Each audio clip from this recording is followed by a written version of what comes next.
Visuals TV9 screen పై చూపిస్తున్నాం. TV9 ప్రేక్షకులు ఒకసారి చూడండి. అటాక్ జరిగిన దృశ్యం సరిగ్గా ఎక్కడి నుంచి అటాక్ జరిగి ఉంటుంది అనేది నిర్ధారణకు వచ్చిన పోలీసుల నిర్ధారణకు వచ్చిన ప్రాంతం. ఎగ్జాక్ట్లీ ఏదైతే స్కూల్ చూపిస్తున్నామో ఆ స్కూల్ అదే కిటికీ నుంచి, ఎందుకంటే కరెక్ట్గా డైరెక్షన్ కావచ్చు, ఆ తగిలిన విధానం కావచ్చు, అవన్నీ కూడా సరిపోలుతున్నాయని ఒక ఉద్దేశానికి వచ్చిన అనంతరం ఇదే కిటికీ అని మనకి తెలుస్తోంది. సో మీకు ఒకటి చూపిస్తున్నాం. అంటే ఎవరో ప్రీ ప్లాన్డ్గా చేశారా? బికాస్ కరెంట్ అనేది అక్కడ మనకి సప్లై లేదు. అదే సమయానికి ఒక రద్దీ అయిన ప్రాంతం మనకు కనిపిస్తోంది.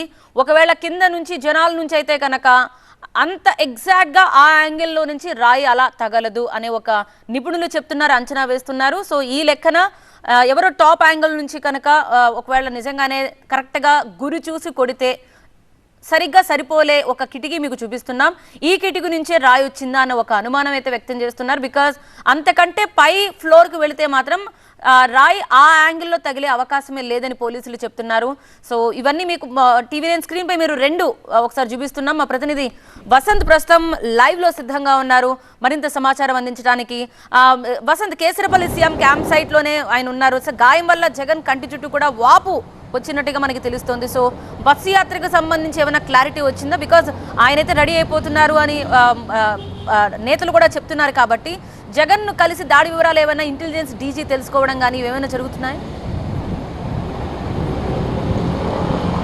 సో ఉదయం నుంచి కూడా వైఎస్ జగన్మోహన్ రెడ్డి ఎవరిని కూడా కలవలేదు, అపాయింట్మెంట్స్ ఎవరికి ఇవ్వలేదు. పరామర్శించేందుకు వచ్చినటువంటి మంత్రులను, ఎంపీలను కూడా బయటికే పంపించేసినటువంటి పరిస్థితి ఉంది. ప్రస్తుతం ఆయన కలిసేందుకు, ఆయన పరామర్శించేందుకు, ఆయన చూసేందుకు కూడా చాలామంది నేతలు వచ్చారు. మంత్రులు కావచ్చు, ఎమ్మెల్యేలు, ఎంపీలు, ఎమ్మెల్సీలు మొత్తం వచ్చినా కూడా అపాయింట్మెంట్ లేదంటూ కూడా వారిని వెనక్కి పంపించేశారు. ప్రస్తుతం ఆయన విశ్రాంతి తీసుకుంటున్నారు. మనం క్యాంప్ సైట్ వద్దనే ఉన్నాం.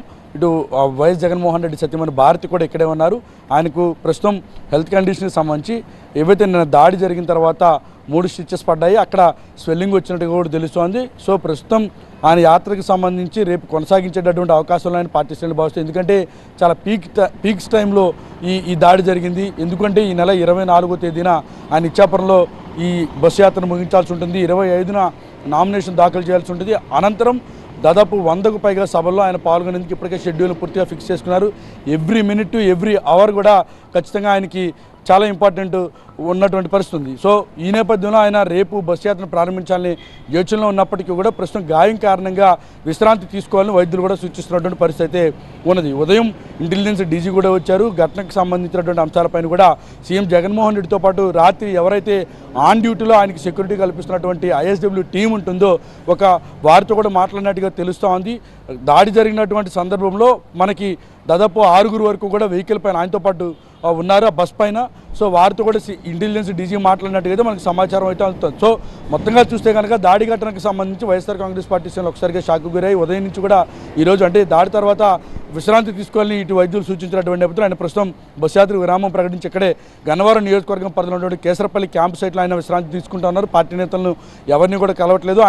ఆయన కలిసేందుకు ఇటు ఉత్తరాంధ్ర నుంచి, రాయలసీమ నుంచి కూడా పార్టీ నేతలు పెద్ద ఎత్తున తరలివస్తున్న మంత్రి నారాయణ స్వామి, ఎంపీ మిథున్ రెడ్డి, అలాగే మంత్రి విడుదల రజనీతో పాటుగా పెద్దిరెడ్డి రామచంద్రారెడ్డి లాంటి నేతలంతా కూడా ఇక్కడికి వచ్చి వెనుదిరిగారు. ప్రస్తుతం ఆయన విశ్రాంతి తీసుకున్నారు కాబట్టి ఎవరు కూడా డిస్టర్బ్ చేయదని చెప్పడంతో ప్రస్తుతం ఆయన క్యాంపులోనే విశ్రాంతి తీసుకునే పరిస్థితి మనకి కనిపిస్తోంది. సో రేపటి నుంచి యాత్ర ప్రారంభిస్తారా లేదా అనేది మాత్రం వైఎస్ఆర్ కాంగ్రెస్ పార్టీ శ్రేణులు మరొక 1 అవర్లో షెడ్యూల్ని విడుదల చేస్తామంటూ కూడా చెప్తున్నటువంటి పరిస్థితి మనకి ఇక్కడ కనిపిస్తోంది. Right, thank you Vasant.